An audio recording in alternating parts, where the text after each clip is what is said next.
To create a bend, you will need to make frequent adjustments using pliers. For bending, it is necessary to heat the sword blade over a fire to make it more pliable. Then, use the pliers to initially adjust the bending area in the opposite direction. Each time, bend it in the opposite direction and then return it to the final two positions to achieve the desired shape.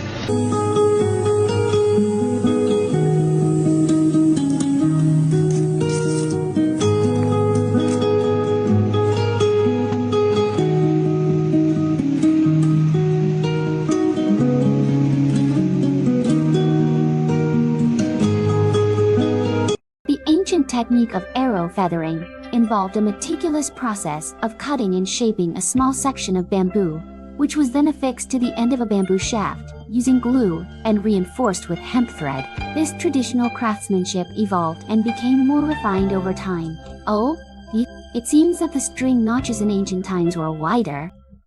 见那朵莲花，我踏上了朝圣的路，只为听诵美丽的经文。我来到了佛的殿堂，在经典的香雾中，回荡着玛尼贝贝哄，转动着世界温柔。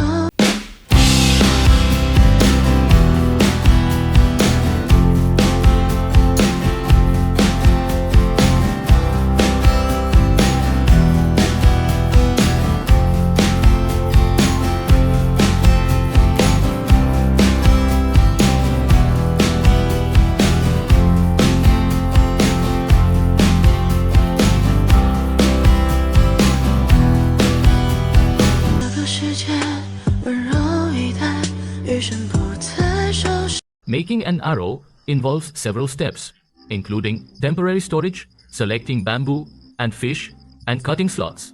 Once the pole is straightened, each bamboo node is carefully evaluated using a file, and the dry skin is polished with coarse sandpaper. Finally, tung oil is applied evenly to the arrow shaft to protect it from moisture and decay. The shaft is customized based on the archer's needs, and the captain attaches the forged iron arrowhead to the shaft. After the arrow shaft is completed, a tail slot is added, and bolt tendons are wrapped around the arrow tail and arrowhead for added protection. To ensure stability, fish bead glue is applied to the wrapped arrowhead and arrow tail. The process of making fish bead glue takes a full 5 hours. After going through the intricate steps, the final stage of sword making is reached, where the traditional bamboo ship, known as the sword rain from the turkey knife forest, is attached. Since 2000